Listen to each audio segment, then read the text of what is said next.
Queridos, tudo bem? Como estão todos? Espero que esteja tudo muito bem. Como estão? Espero que esteja tudo em ordem. Todos me escutam?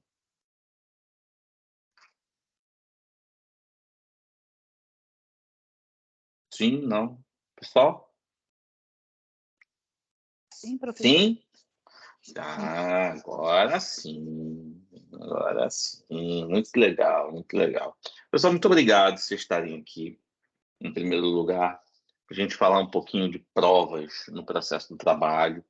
A ideia é que a gente tenha uma abordagem aberta sobre as provas, tá? A gente tenha uma vista mais aberta sobre essa questão de provas no processo do trabalho, tá?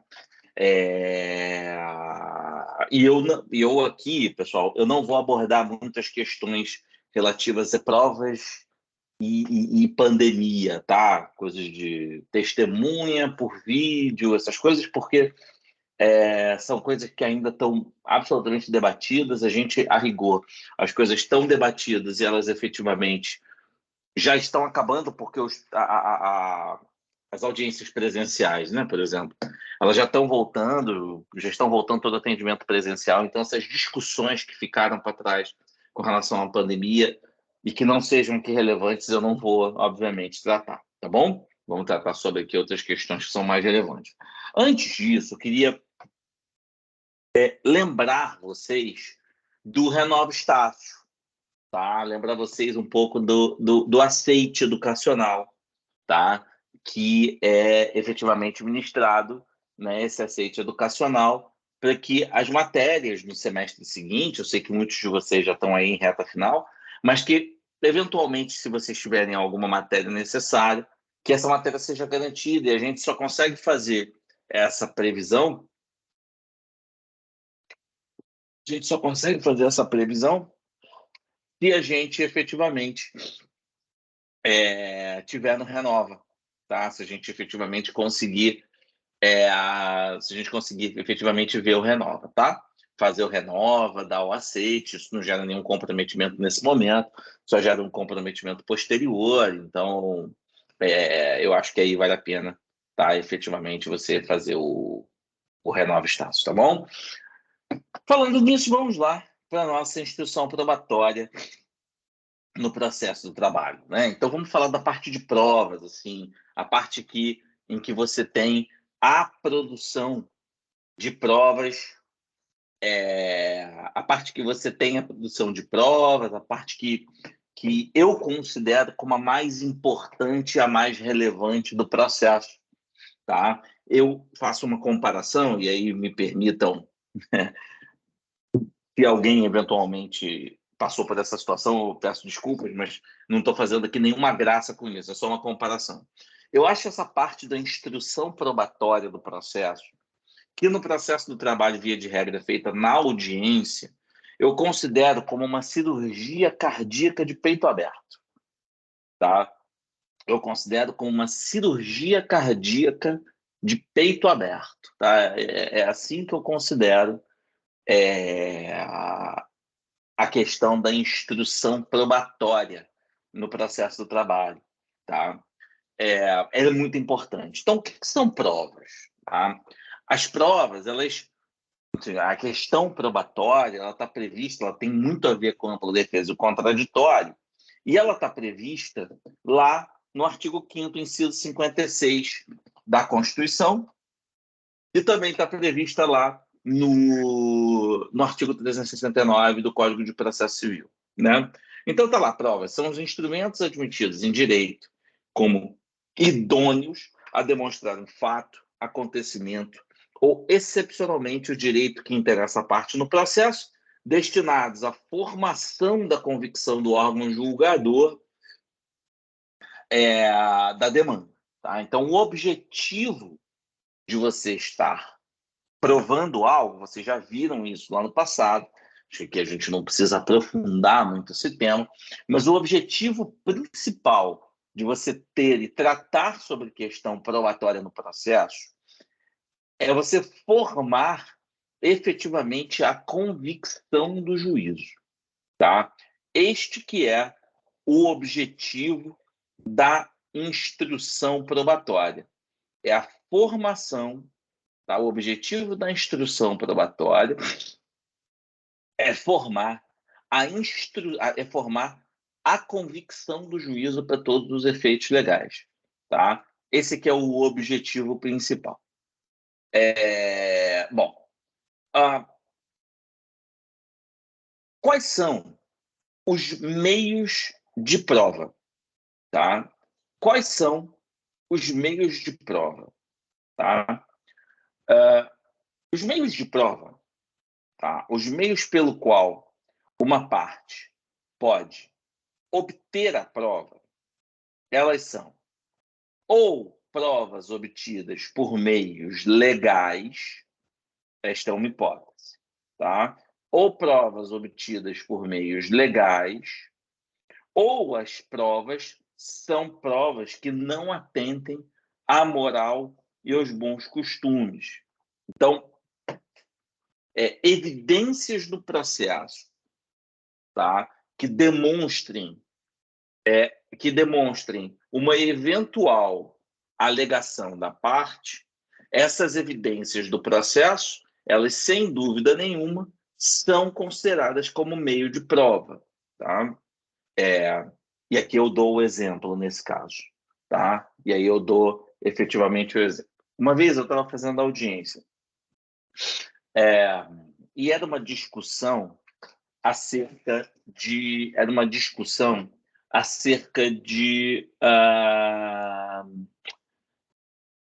horas extras, tá? Tem horas extras, não tem horas extras, e começa a fazer prova daqui, prova dali, prova documental de lá, prova documental daqui.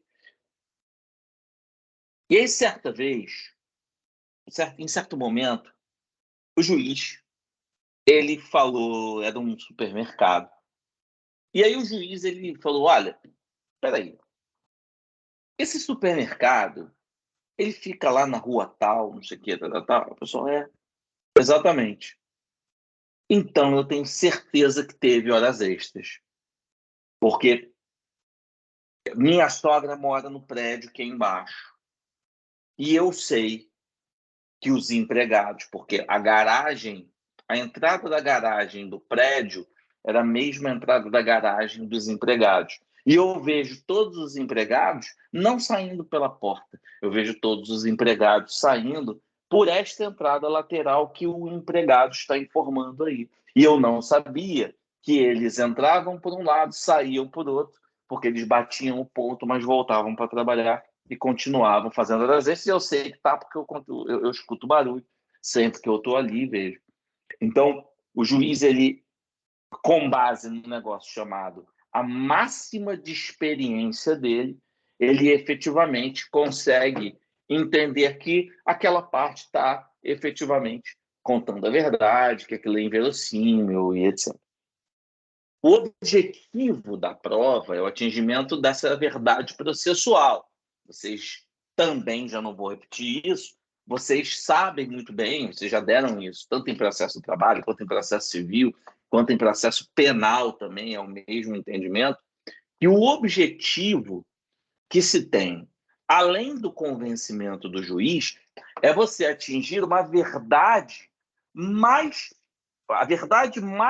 próxima possível, a verdade mais próxima possível daquela que seria a verdade real. Mas essa verdade absoluta, ela nunca vai ser alcançada, porque o máximo que vai se conseguir é a verdade que está sendo obtida ali nos autos, que é o atingimento da verdade processual.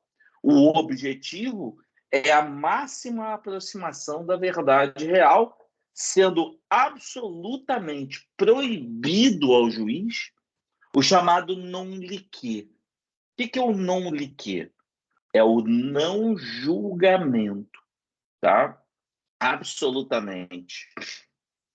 Absolutamente, tá? É proibido ao juiz, tá? O não liquer, tá? Não julgar. Então, o juiz, ele invariavelmente, ele vai utilizar de algum meio de prova obtido em direito. Por exemplo, A confissão é a mesma coisa. A confissão é chamada, para uns, é chamada rainha das provas, para outros, nem sequer uma prova em espécie seria, mas ela é uma prova que não atenta ao moral dos bons costumes, tá bom? Sem dúvida nenhuma. Bom, objeto da prova, tá?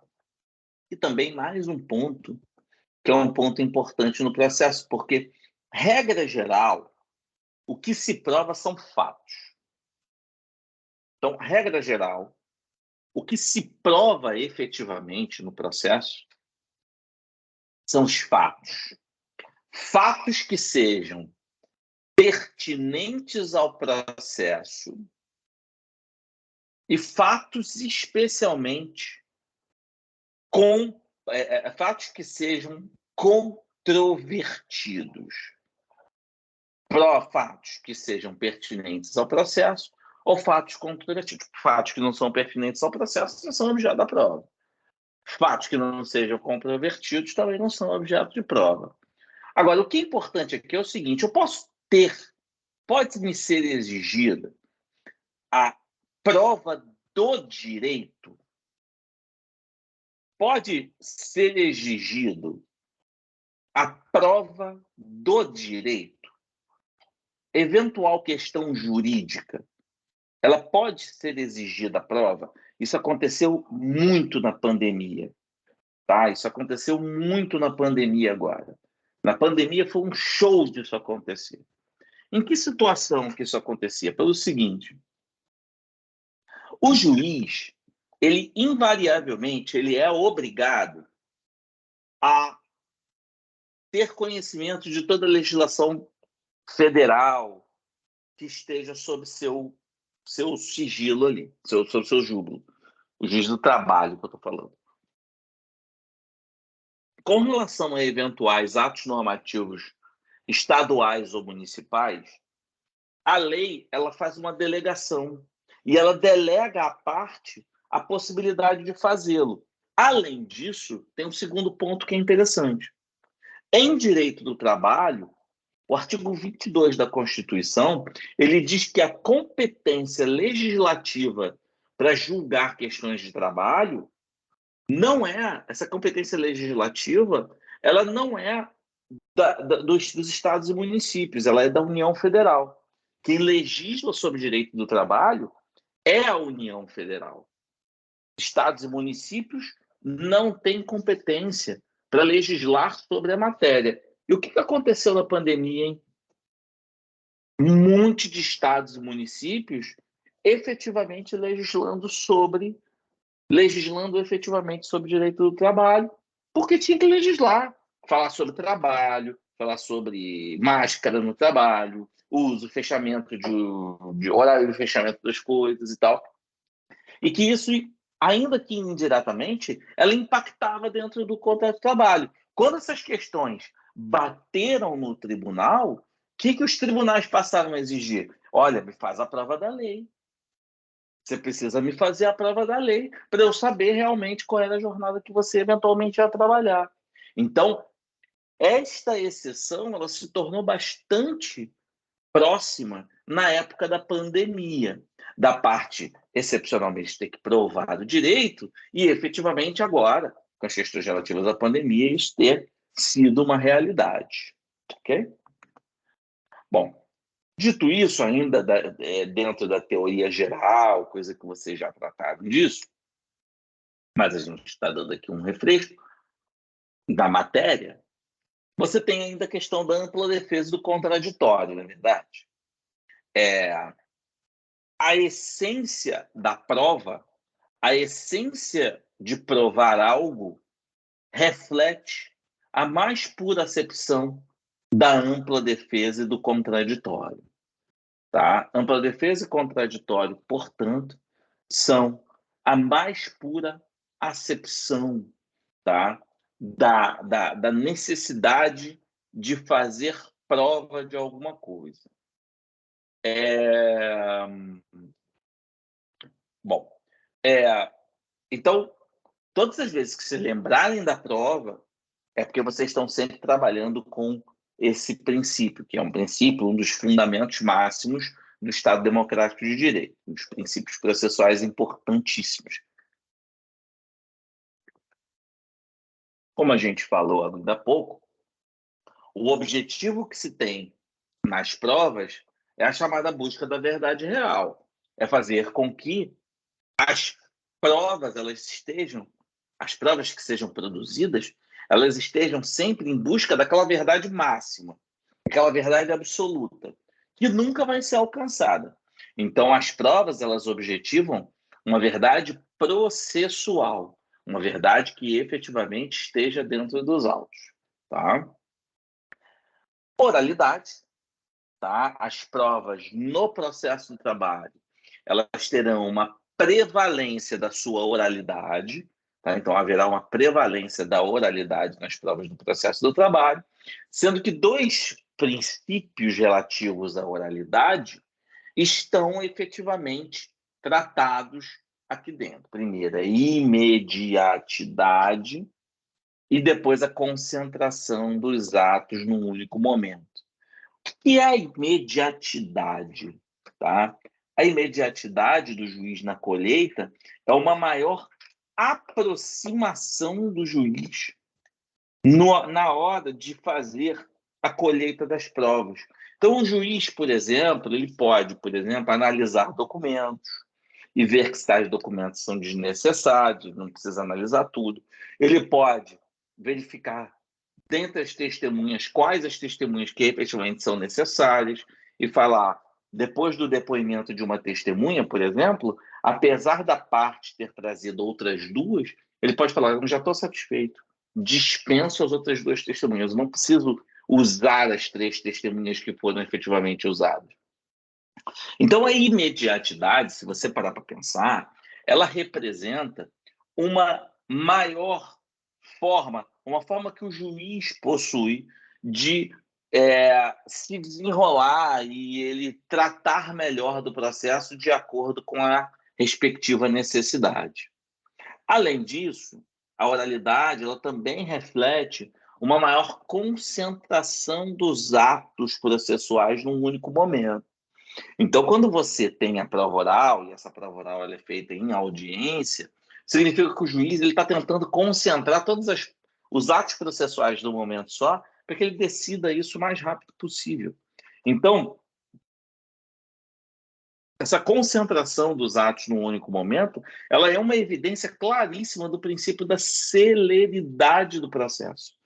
Tá? Ela é uma evidência muito clara do princípio da celeridade do processo que se tem e que é muito importante essa celeridade no processo do trabalho, ela é de fundamental importância, tá? Ela é de uma importância. Eu esbarrei aqui e não vi. Essa celeridade, ela é de uma importância muito grande, tá? E por isso os atos processuais do processo do trabalho são, via de regra, concentrados. Aquisição processual da prova. Isso aqui é outro tema que é muito importante, que invariavelmente vocês já passaram por isso em processo civil, em processo penal e em processo do trabalho, seja comigo, seja com o Rodolfo, seja com a professora Juliana, aqueles aqui mais antigos. O que significa aquisição processual da prova? Essa aquisição processual da prova, ela parte da ideia de que a prova é produzida para o processo. A prova não é produzida para a parte. A prova é produzida para o processo. Ela não é produzida para uma parte, ela não é voltada para uma parte. A prova é voltada justamente para que se tenha um maior convencimento do magistrado acerca dos atos do processo.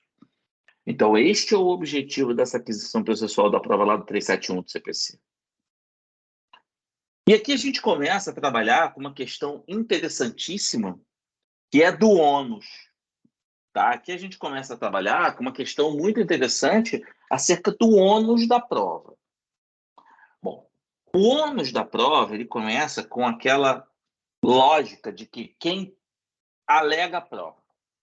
Tá? A gente começa falando de ônus da prova quando você começa a falar da história do quem alega a prova. tá? Então, quem alega tem que provar. É o chamado princípio da necessidade da prova. Tem necessidade de provar os fatos que eu efetivamente apresentei.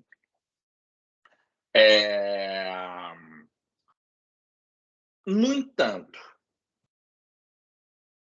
já há longo tempo,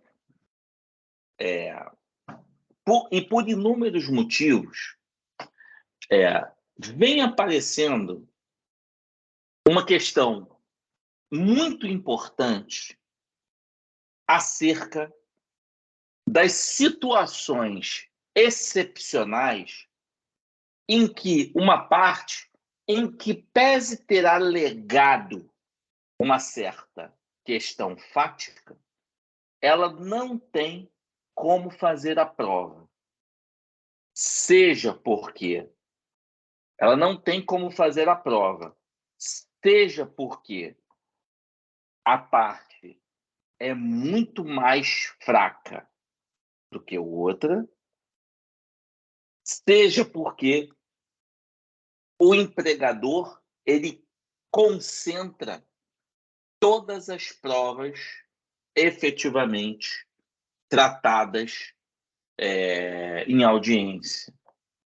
Então, muita atenção aqui a esse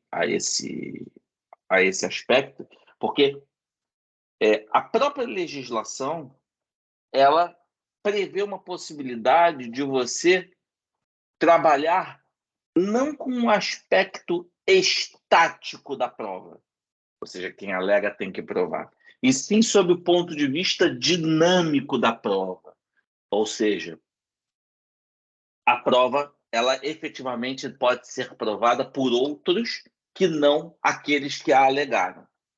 E aí a gente tem um estudo tradicional no processo do trabalho acerca de dois princípios e que hoje em dia esses dois princípios são um só, tá?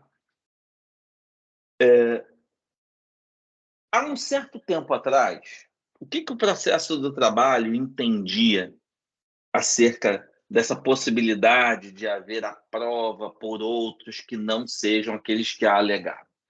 Ele dizia o seguinte, olha, vai ter e vai fazer a prova aqueles que têm a melhor aptidão para ela. Então, o ônus da prova seria para aqueles que têm uma maior aptidão para provar. E esses casos foram reconhecidos pela própria jurisprudência. A própria jurisprudência reconheceu esses fatos, por exemplo.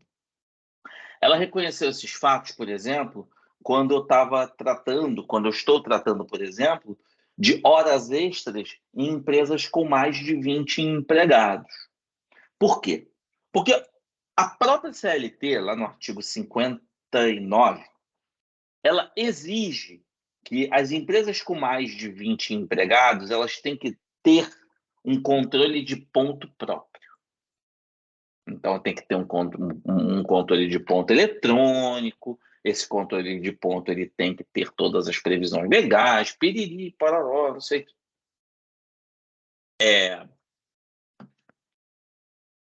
Então, se o empregado está querendo provar horas extras, mas todo o controle ele fica com o empregador, quem é a parte, então, que tem maior aptidão para provar que tem ou não horas extras? Obviamente é o empregador, porque é ele que controla o meio.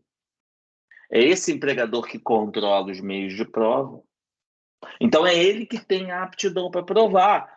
E o TST reconhece isso na súmula 338, inciso 1.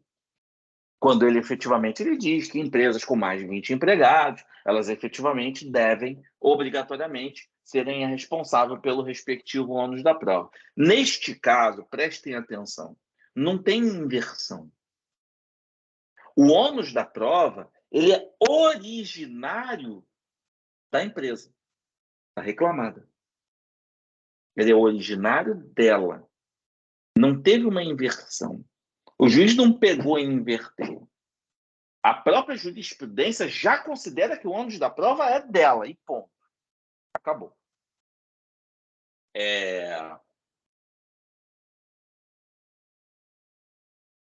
O que não acontece nos casos de inversão, que são quaisquer outros casos em que o juiz pode entender por verossimilhança que aquela parte empregada ela tem uma condição muito pequena por causa da hipossuficiência de conseguir fazer uma prova específica. Por exemplo, uma eventual prova pericial. Como é que a parte vai arcar com a prova? Como é que a parte vai contratar perito assistente técnico e tudo? Ela não tem condição de fazer isso. A parte é pobre. Ela pediu, sei lá, gratuidade de justiça, ou é uma parte que é muito mais fraca do que a empresa.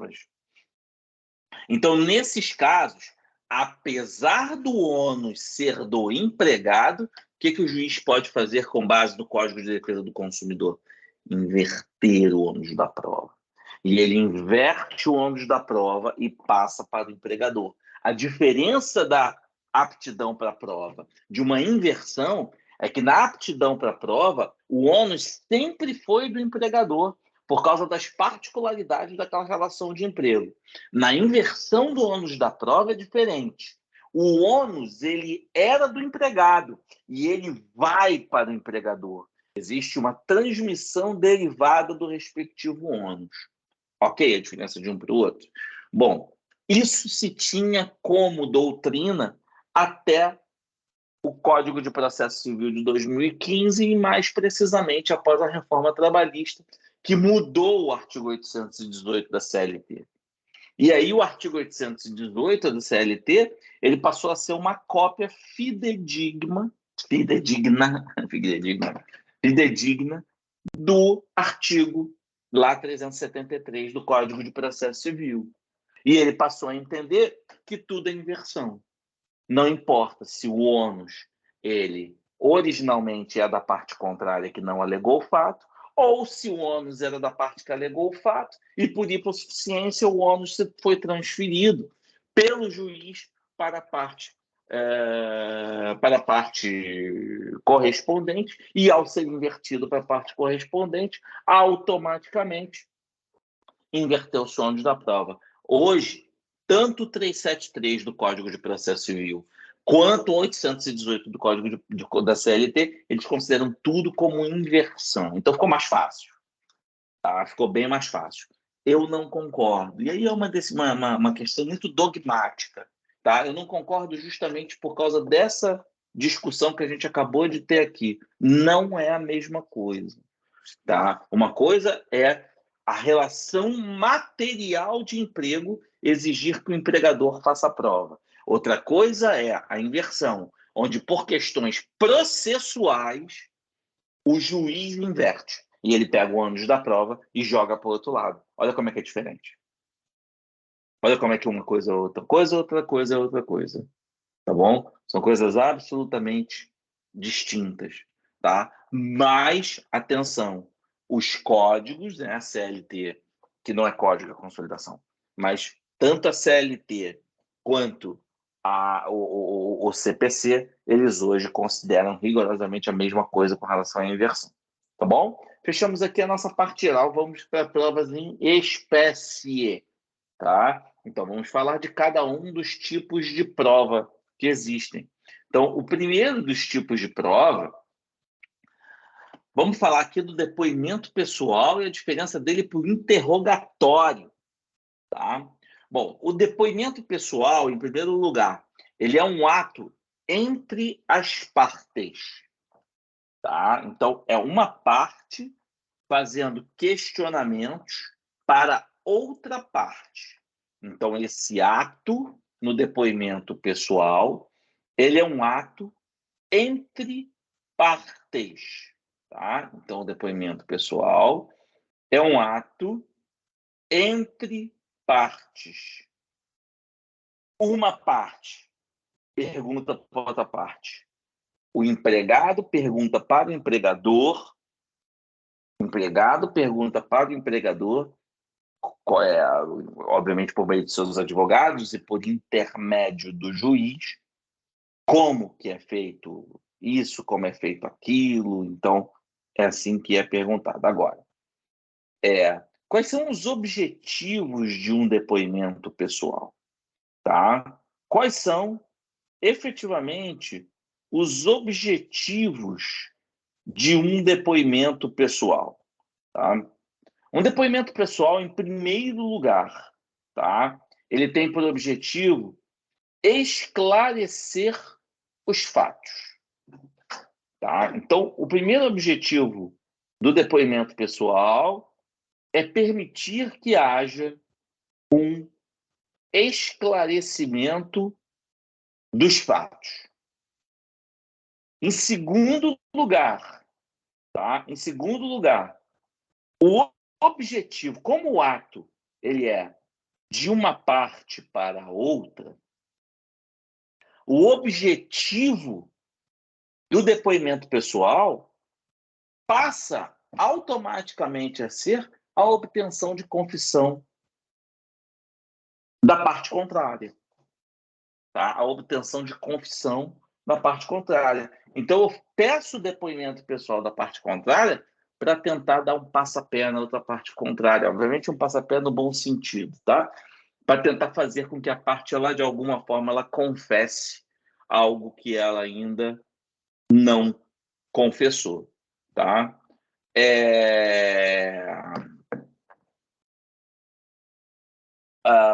Legal.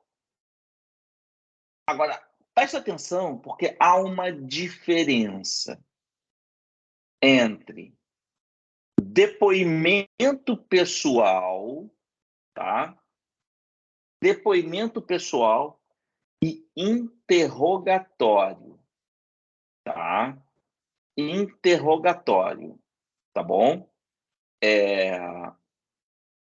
O que é um interrogatório, que está lá no 848, tá? Da CLT? O interrogatório, ele é um ato que é feito do juiz para a parte. O interrogatório, ele não é feito de parte para parte. O interrogatório, ele é feito do juiz para a parte. E, a rigor, obviamente que essa distinção, ela é uma distinção muito técnica. Essas questões, elas acabam se misturando dentro da audiência, tá? O juiz, ele começa a perguntar, daqui a pouco ele abre a pergunta para a parte perguntar para a outra, daqui a pouco ele mesmo se interrompe e ele mesmo começa a fazer as perguntas. Então, isso no processo é importante você saber dogmaticamente a diferença, mas isso dentro da audiência ela meio que se mistura. Então, o interrogatório ele é feito do juiz para a parte, com o objetivo exclusivo de esclarecer os fatos. Claro que pode acontecer uma confissão? Claro que pode acontecer uma confissão, mas o objetivo é o esclarecimento específico dos fatos do processo. Por último, a confissão. Como eu disse para vocês, a confissão ela é extremamente controversa. Parte da doutrina sustenta que a confissão ela é uma ela é um meio de prova. Ela é um meio de prova, não. Ela é uma prova em espécie. Ou seja, a parte fazer um gol contra, a parte alegar fatos que foram... A parte comprovar fatos que foram alegados pela parte contrária seria um meio de prova. Tá? Seria uma prova em espécie cabal, não tenho o que dizer. Outros já entendem que não, que a confissão pode ser confrontada com outras provas do processo e ela, a rigor, não está topograficamente dentro do processo como um meio de prova, tá bom? Então, a confissão não seria um meio de prova. Eu sou daqueles que entendem que a confissão é prova, tá? Só para vocês terem ciência disso. Bom, Confissão, admissão da verdade dos fatos pela parte, sendo contrária ao seu interesse e favorável ao adversário. Essa confissão ela pode ser de dois tipos. Eu tenho as confissões fictas, que são confissões que ocorrem em razão de atos cometidos por uma parte. Tá? Essa é a chamada confissão ficta. E eu tenho as chamadas confissões reais, que são aquelas que efetivamente acontecem por manifestação expressa da parte, por exemplo. A parte expressamente, um empregado, por exemplo, um empregador, desculpa, expressamente reconhecer que o empregado tem que ter carteira de trabalho e a discussão sobre vínculo de emprego. Tá? A confissão ficta, por exemplo, no processo do trabalho, ela ocorre, por exemplo, quando o empregador não comparece à audiência. Tá? E aí, quando ele não comparece à audiência, ocorre a presunção de veracidade dos fatos alegados pela parte contrária, portanto, a parte confessou. Tá bom? Então, a confissão pode ser ficta, a confissão pode ser real, né? A confissão real, ela pode ser provocada, leia-se provocada pela outra parte, ou ela vai ser uma confissão espontânea, onde a própria parte começa a entregar o ouro. Tá? Ela começa a entregar o ouro sem problemas, tá bom? E esse é o maior pesadelo dos advogados, tá? Quando a parte começa a entregar o ouro e provoca uma confissão espontânea, tá? Aqui é importante a gente lembrar, pessoal, das regras de audiência do processo do trabalho sobre confissão e revelia e tal, lá do 844, parágrafos 4º e 5º, tá? No parágrafo 4º você tem hipóteses em que a revelia não provoca confissão, quando é direito indisponível, assim vai, e no 844, parágrafo 5º, contrário. Você tem aquela hipótese em que você tem confissão, mas não tem revelia, que a parte não compareceu à audiência, mas o advogado compareceu e entregou os documentos. Tá? Então, esses pontos são muito importantes aqui, tá? Para o processo. São duas coisas que acontecem lá com relação às provas. Beleza. Bom, vamos falar das últimas provas, aqui começando a falar da prova documental, né? O que é documento? Né? Documento é todo objeto real, corpóreo ou incorpóreo, capaz de representar ou demonstrar fatos em juízo. Bom, eu tenho basicamente duas espécies de documentos, né? Documentos podem ser documentos públicos, ou seja, documentos que têm fé pública na formação dos atos, ou os documentos podem ser documentos particulares. O que são esses documentos particulares? Esses documentos particulares são aqueles que são executados sem a participação de um oficial público. E aí, qual é a diferença entre o documento, a diferença, especialmente dos efeitos, entre o documento público e o documento particular? O documento público, ele possui, tá? O documento público, ele possui fé pública na respectiva formação dos atos, e por ter fé pública, ele tem uma presunção absoluta de veracidade. Enquanto os documentos particulares são aqueles que são executados sem participação do oficial público. São documentos que são feitos por entes privados. E, portanto, a presunção de veracidade deles é meramente relativa, ou seja, ela pode ser impugnada pela parte contrária como um documento não verdadeiro. E aí abre-se acidente de falsidade, abre-se incidente de falsidade e tudo, tá bom? Maravilha. Documentos trabalhistas típicos. CTPS, recibo de pagamento e quitação, cartões de ponto. São documentos que só existem no processo do trabalho e muita atenção, porque cada um deles possui um efeito distinto dentro da relação de emprego. A CTPS tem a questão da súmula 12 que é uma presunção meramente relativa da anotação. Não é porque eu anotei 800 que o salário é 800. Pode ter tido pagamento por fora. E eu tenho que necessariamente verificar outras provas no processo. A questão dos cartões de ponto que eu falei com você, que é a questão da inversão do ônus da prova, e o recibo de pagamento e quitação. Tá bom? Eita. Tudo ruim aqui. Vou fazer tudo de uma vez, porque deu algum problema aqui. Prova testemunhal. Assim, essa é uma das provas, né, mais importantes que a gente tem. O que é testemunha? Né? O que é testemunha? Testemunha, é pessoa natural. Tá? 2, não há possibilidade de você ter testemunha pessoa jurídica. Nem MEI. Testemunha é sempre pessoa natural. A testemunha, ela é invariavelmente estranha ao fato. Tá? A testemunha, ela é invariavelmente estranha ao fato. A testemunha, ela tem, apesar de ser estranha ao fato, a testemunha, ela tem conhecimento dos fatos. Então, é alguém, por exemplo, um empregado terceirizado, que não está dentro da relação de emprego, mas ele sabe a hora que a pessoa chegou, porque ele estava limpando, a hora que foi embora, porque ele ainda estava trabalhando quando aquele empregado vai embora. E deve ser capaz de depor em juízo, porque você tem as questões relativas ao impedimento ou à suspeição.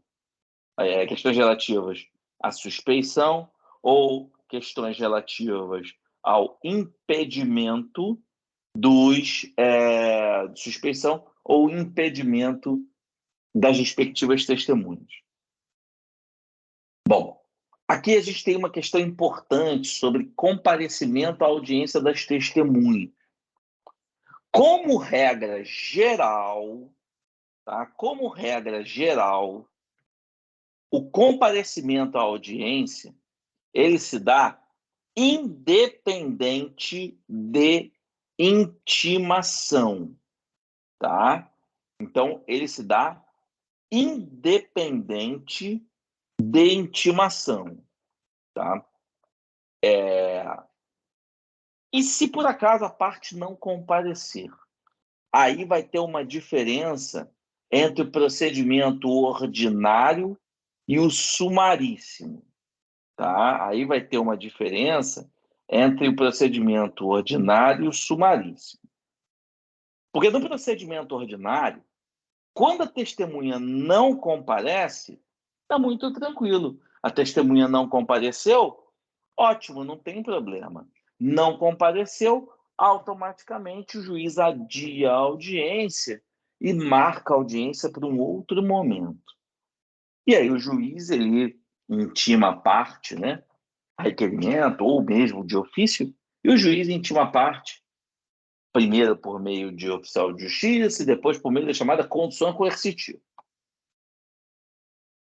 Onde vocês têm que prestar atenção é no sumaríssimo. No sumaríssimo, a coisa muda um pouquinho de figura. Por que ela muda um pouquinho de figura no sumaríssimo?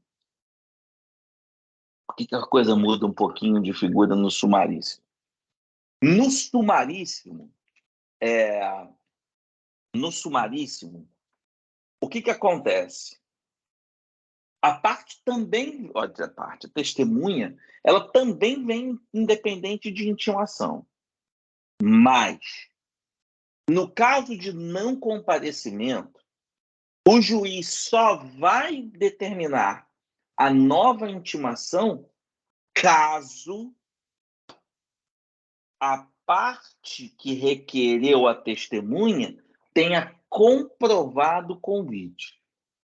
E aí, pessoal, tanto faz qualquer meio que seja, e-mail, carta com aviso de recebimento, carta com aviso de recebimento, WhatsApp, pode ser, sei lá, notificação extrajudicial, se a parte tiver com muita vontade de ir. Então, qualquer uma dessas formas, tá? Qualquer uma dessas formas específicas, ela efetivamente pode e deve, sem dúvida nenhuma, servir de comprovação para efeito de convite para intimação. Se comprovou o convite, o juiz tem que intimar para o oficial de justiça fazer comprovação por meio de convite, por meio de oficial de justiça, ou condição coercitiva. Agora, se não comprovar que a parte foi convidada, aí, amigo, não tem muita saída. Não comprovou que a parte foi convidada, perdeu a prova, tá bom? Número máximo de testemunhas, tá? Lembra, o processo do trabalho, ele ainda tem um procedimento diferente com relação ao processo civil. No processo do trabalho, o número de testemunhas varia de acordo com o procedimento. A gente ainda tem diferenças de procedimento no processo do trabalho. Ou, tá? Você tem no sumaríssimo até 2 testemunhas, no ordinário ou no sumário até 3 testemunhas, e nos procedimentos especiais, e aqui o inquérito por apuração de falta grave, 6 testemunhas no processo, ok? 6 testemunhas no processo. Para a gente fechar aqui, prova pericial. Perícia. O que é perícia? Perícia é perícia é a execução de prova sobre matérias que estão fora do conhecimento do juiz e das partes, tá? Ou seja, são matérias que transbordam necessariamente a questão, o conhecimento de cada uma das partes. Então, a prova pericial, ou seja, as matérias que são objeto de prova pericial, elas ou podem ser matérias previstas em lei, de obrigatória perícia, ou podem ser... Coca-Cola, veneno, pessoal. Ou podem ser matérias que o juiz verifique que haja uma necessidade de perícia. Por exemplo, obras de arte, por exemplo. Para você ver se realmente aquela obra de arte é verdadeira, uma obra de arte que foi penhorada, quanto ela custa. Ou então, além da obra de arte, pode ser uma perícia de informática, para você saber dos sistemas da empresa, né? Esses algoritmos complexos, etc. e tal. E você faz uma perícia porque o juiz verifique não, porque haja uma exigência legal. Bom, matérias de perícia obrigatória, por exemplo, insalubridade ou periculosidade. A lei manda. Toda ação que tiver insalubridade ou periculosidade como pedido, invariavelmente vai ter que ter perícia. A jurisprudência, ela temperiza isso e ela elenca 2 situações onde não há necessidade de perícia, que é lá na OJ 278 e na súmula 453, os 2 casos falando de periculosidade, hipóteses em que há pagamento. O próprio empregador reconhece que há o pagamento e, havendo o pagamento, automaticamente a discussão sobre perícia ela morrer, tá? Ela vai ser uma questão meramente documental ou meramente testemunhal, tá? Por último, chamados honorários periciais, né? Porque se tem perícia, o perito ele tem que sobreviver, né? E, obviamente, ele é remunerado através dos respectivos honorários, tá? Bom, primeiro, honorários do perito. O perito é um assistente do juiz, é diferente do honorário do assistente técnico da parte. A relação entre a parte e o perito é uma relação processual legal, ou seja, o perito é aquele responsável, nomeado pelo juiz, para que ele efetivamente auxilie no esclarecimento das questões ali, fáticas ou documentais, relativas à perícia. Então, a relação dos honorários periciais, ou seja, com a origem dos honorários periciais, é uma origem legal.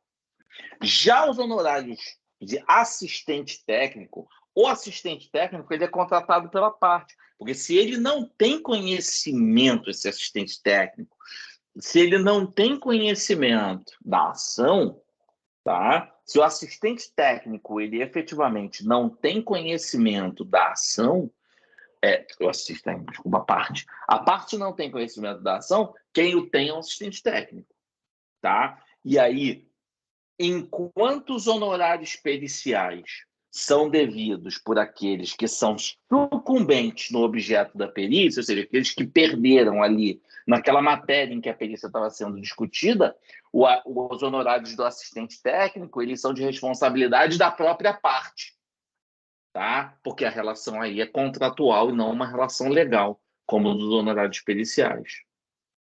O pagamento pela parte, o pagamento da perícia é o pagamento por quem perdeu a perícia, tá? E aí tem essa história do inclusive beneficiário de justiça gratuita. Pessoal, esqueçam isso. Eu esqueci de tirar isso aqui do slide. Porque o Supremo Tribunal Federal, ele julgou essa questão e ele entendeu que os beneficiários de justiça gratuita não são devedores de honorários periciais. Se ele é beneficiário de justiça gratuita, ele é beneficiário. E não há mais a necessidade. Essa ADIM 5766 ela já foi julgada. E esta parte do artigo 790-B, parágrafo 4º, ele foi considerado inconstitucional. Tá bom? Então, os beneficiários de justiça gratuita não precisam pagar perícia, isso vai direto para a União, esse pagamento, que é lá a parte de baixo, ó. Beneficiário de justiça gratuita, pagamento de honorários por créditos judiciais pagos pela União Federal, tá bom? E por último, pessoal, a proibição de antecipação dos honorários periciais. As despesas processuais no processo do trabalho, elas são sempre ao final do processo. As despesas no processo do trabalho, elas não são feitas no início, elas são sempre feitas ao final do processo. E por serem feitas ao final, o juiz não pode requerer a antecipação de honorários periciais. O juiz sempre vai determinar o início da perícia e ao final o pagamento. Isso era a antiga OJ 98 da SDI 2, que virou agora texto de lei 790-B, parágrafo 3º. Ok, prezados. Temos aqui uma questão, um overview sobre provas no processo do trabalho, tá? Para a gente ver as questões. Durante a pandemia, algumas questões muito interessantes elas foram aqui tratadas, tá? Foram tratadas, mas essas questões estão efetivamente morrendo, tá? Hoje em dia, discussões elas ficam entre provas digitais, alguma coisa, a questão da produção de provas no processo, que elas basicamente elas são repetições das antigas disposições sobre prova. Ok? Queridos, eu agradeço a vocês. Muito obrigado mais uma vez. Tá? Teremos mais. Se eu não me engano, esse semestre aqui é o último desses eventos de jornada.